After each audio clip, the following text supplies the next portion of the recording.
juxa hadda ka hor waxaa la yidhi ninkii juxal dhihi jiray islaantiisa waxay tiri guriga waa nugu yaryahay markaasoo dameer soo gado kula xareeyey markaasoo dana sac soo gado kula xareeyey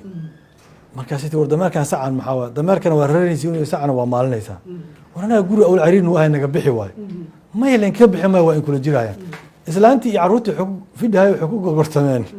in dameerkii sicii laga bixiyo guriga cariiriyahana iska joogaan guriga noo balaaridii wixii waa iska dhaafeen fiiri madaxweynahan xilkiisa dhammaaday maamulkiisa hal wuxuu caan ku yahay ma garanaysaa mushkilo abuuraa anaa xaliyo ku dhaha haddane inaa igu ammaanto kaa rabaa war yaa abuuray mushkilada gado dowladdii 4 sano la soo dhaafay joogtay dalkan fasaadka ay dadka bartay in laga celiyo wallahi waqti qaadanaysa waxay dadka bartay cunug walba in inta lala hadla la yiraahdo hebel soocay madaxweynaha dowladda federaalka gurigiisa oo seexdo iridda waxaa ka fura subaxiina ka soo fura askari ajnabiya ka soo fura haddaa marka dadka masaakiinta dhalanteed u sheegto tiraahdo allahu akbar wadaniyiinaan nahay oo wax been dadka u sheegto walaalo waa laga daba imaana dastuurka wuxuu siinayaa 4 sano walbaba in doorasho dhacdo oo la isdoorto 4 sano waa xaqiiqo waa dhamaatay inuu yiraahdo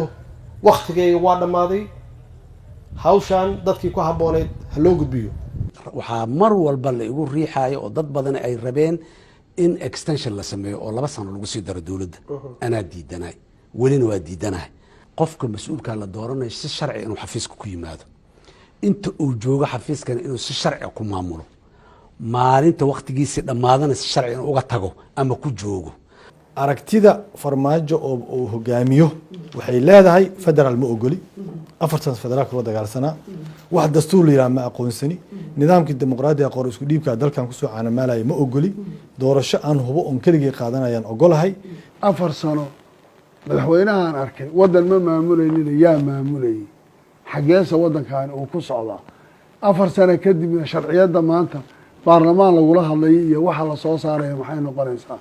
Soomaaliyay dagaal qabiil ma aha dagaal sokeeye ma aha 91 ma aha system iyo dastuur baan leenahay isaga hala ilaaliyo hogaanka dalka waa ambatay soo noqo cud ila rushdik meesha ku socoto waa qaldan tahay dalkaana waa dad jilcan ma qaadi karo maanta extension waa xaqiiqo dhaqaale ahaan uusan u qaadi karin siyaasad ahaan uusan u qaadi karin bulsho ahaan uusan u qaadi karin dhinac walba haddii laga fiirsho uma qaadi karo habar qaba lagu sirmo halgamayaashii dalkiyo ankii shacabka hadishee habar qaba lagu sirmo habar qaba lagu sirmo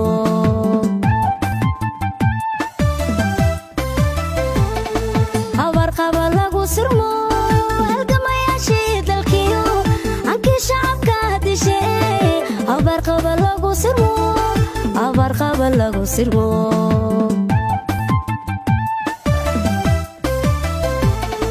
waxaan la hilmaami karin bulshadu wali hadal hayaa